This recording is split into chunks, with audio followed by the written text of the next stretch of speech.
What's up, everybody? Welcome back to another episode of The Wolf Den. Soon to actually be on Blog Talk Radio coming up here pretty quick on my page, but who's counting? So, I'm in the mood to piss some people off. Everybody says, well, John, when aren't you in that mood? I'm always in that mood. So I've been seeing a lot of conversation here lately, and I do apologize for how shaky everything is. I'm actually rolling down the road right now, but I'm not driving. My partner is. Anyways, so there's been a lot of talk and a lot of conversation here lately on the subject of abortion. Now, we all know that's been a consistent conversation throughout the years, and it's just really started kicking up ever since the Dems really started coming into power recently. And, well, now it's gone to an all-time what the fuck. So, sorry, I'm opening that up, and I hope it's not too loud, but I gotta vent some of this out. So we now have laws being pushed, passed, and applauded by members of the left for late-term fucking abortion. Well, I'm here to piss some of y'all off. And, well, like I said, it's what I do best.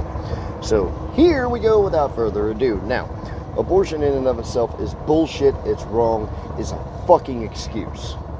Well, John, how can you sit there and say it's an excuse? What if a young mother doesn't want to have a child? Well, it's very fucking simple. Keep your goddamn legs closed. Don't be a Saturday Night Sally. Or a Tiffany Saturday special. Keep your fucking legs closed. Hold some fucking virtue. If you want to be a little fucking whore, use protection. Oh, did I actually just say all that out loud? Well, what about rape? What about cases of incest? What about the 1830s? Hello? Ain't very many cases of incest anymore. So that's like maybe that's less of a percentage than getting pulled over on a DUI stop and getting to walk away from .008. Okay? So that argument's out the fucking window. Well, what about rape? That's two-sided, and I'm glad you asked. So I'm going to tell you. Number one, rape constitutes about maybe 12% at high-end margin every 4 years. A quarter of a decade is maybe 12% of abortions are performed because of rape. So that's a very, very minute scope. So let's narrow that scope down to the rapes. What's my viewpoint on it? Ain't the kid's fault. Ain't the kid's fault that his dad's a sack of shit. There's adoption. There's foster homes. Well, John, you've just never been in that situation before. You've never been da-da-da-da. Don't be so sure. I'll just say that. So, yes, I can speak on that. Never fully been raped, but shit happens to people in their lives. But again, how's it the child's fault? How's it the child's fault that their father's a piece of fucking shit? So, automatically, because their dad's a piece of shit, then the child's going to be a piece of shit? That child doesn't deserve a chance? That child doesn't deserve the chance, the ability to come out and to be a part of society, possibly become a productive member, possibly cure AIDS? I don't know. The lists are endless as to the possibilities of each child that is taken via abortion. The rest of them, let's talk about medical, because that's going to be an argument that's made. Okay. Medical, this is going to raise a few feathers, but medical I can honestly somewhat see. Okay. Only to the point to where when the child is born, they have zero chance. I mean, I'm talking they're going to be born with their intestines hanging outside of their body or their heart outside of their body, and there's no surgery to fix it, even though we know there is. However, there are some cases where that can't take place because of other compounding issues, structural issues, things like that within the body. Okay? So, it just, if the detriment to the child is going to be so significantly severe that it's almost a mercy situation, I don't agree with it, but I can see it. Okay? I'm going to make that distinction very clear. Now, let's get to the rest of them, shall we? Everybody else that has abortions, that's not rape, that's not incest, and that's not just the child is too medically screwed up. These are your Saturday night hussies, your Friday night specials, your Tuesday night delights, your hump day extraordinaires. These are the ones that go out there to the clubs wearing their skimpy little dresses and everything else, lift them up, bend over, and go, ooh, ooh, oh, I'm pregnant. And then you have a fucking abortion. Why? What's the matter? You don't want the constant reminder that you're a whore? Your loose vagina should tell you that. Oh, did I say that? I'm sorry, I shouldn't have said that. Let me restate that. The fact that your vagina lips look like a fucking bloodhound that got stuck in a vacuum cleaner should remind you of the fact that you're a whore.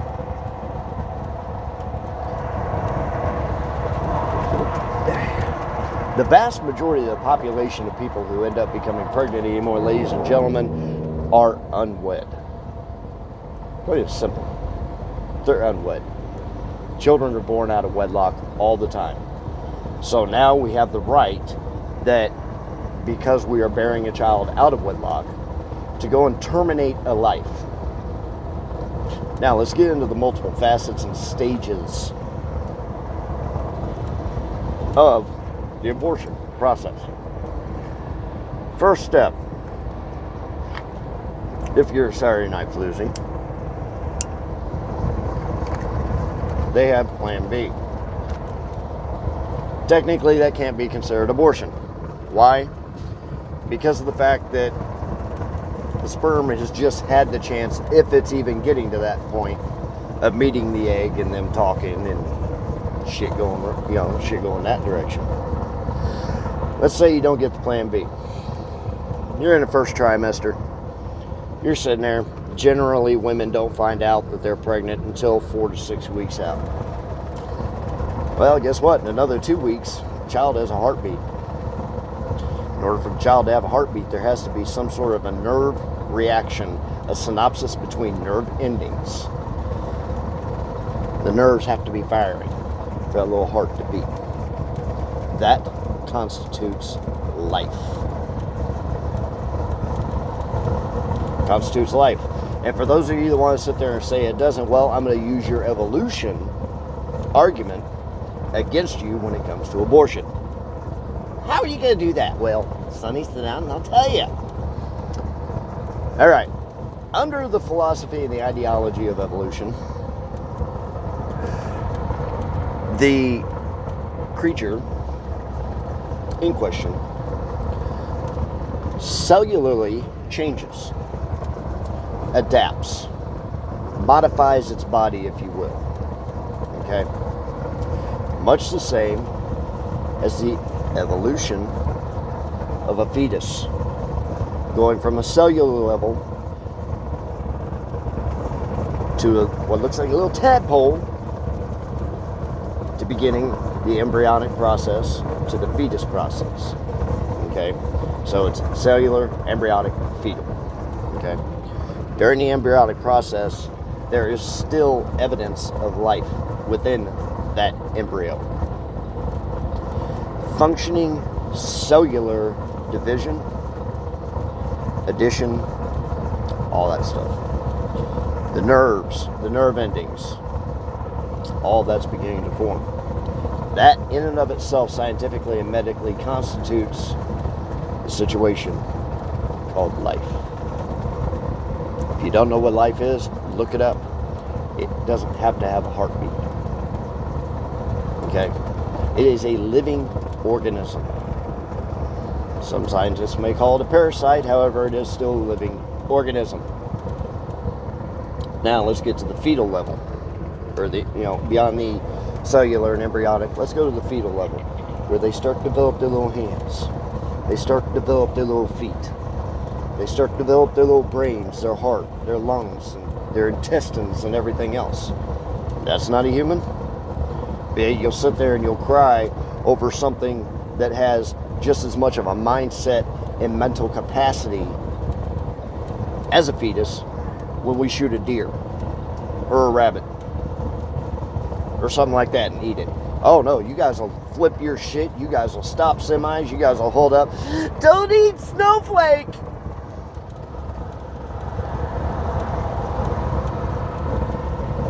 Are y'all seriously that fucking stupid?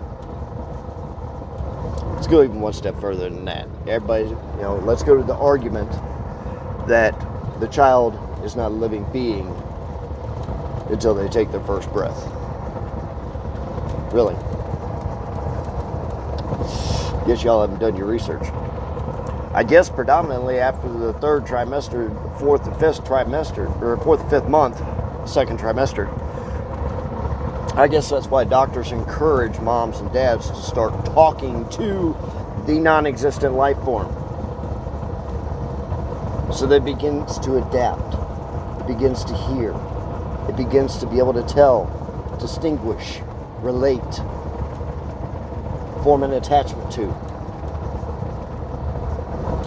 I guess that's why they tell parents, because it's not a life form, and because it's not a living, breathing human being or anything else, fuck it, just for your own amusement, go ahead and put those headphones on your belly and play it Mozart. It'll increase its intelligence level. But we're just bullshitting you for no reason. We just want to see you look stupid with a pair of headphones on your belly while you're walking around. Seriously. Let's consider the fact that during that time, this non-living entity has movement, has reaction. Anybody who's ever been pregnant or been around anybody who's been pregnant, what happens whenever that non-living being is inside of the mama's belly and there's a sudden loud sound or a sudden loud jerk or something like that? The child jerks inside of the mother's womb.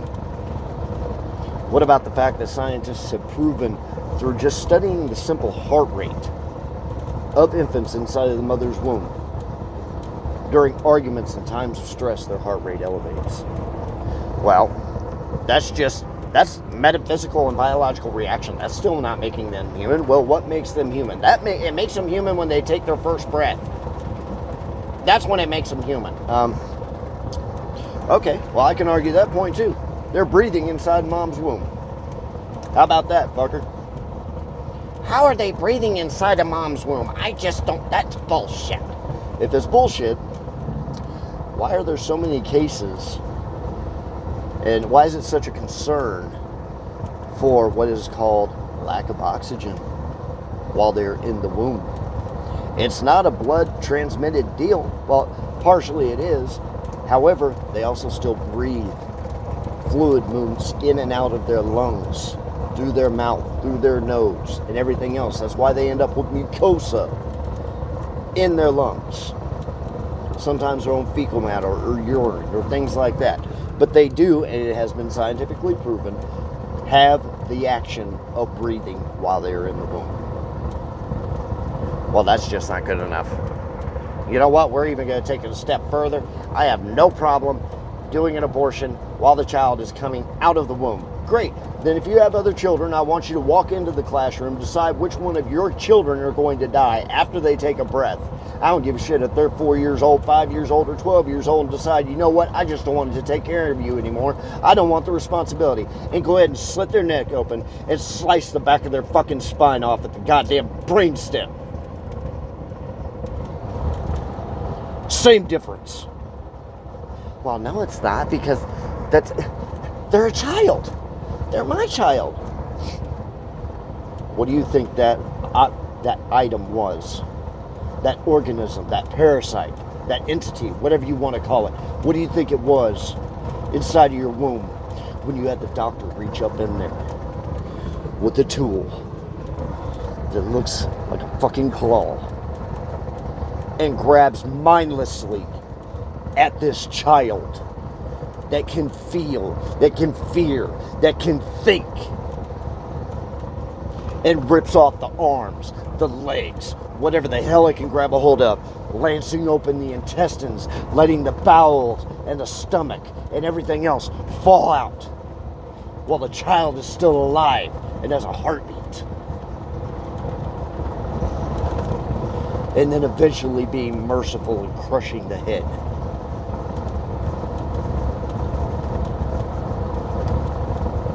Why don't you think about that? Why don't you think about those late-term abortions that occur when the mother is actually giving birth, and that has been made legal in Virginia and New Mexico now, that while the mother is giving birth, the doctor can grab a hold of the child, reach up into the fucking mother's birth canal, slit the throat, and snip the spine, and then vacuum the brains out.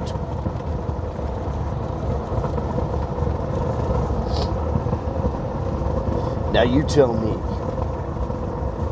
tolerant left, how that's fucking tolerant at all. Tell me how that's humane. Tell me how that is okay while you're bitching over the food that I shoot to put on the table. Tell me how abortions and killing human life is just fine, but yet you sit there and you cry and you whine and you bitch about illegals coming over a wall. You want us to be tolerant of them.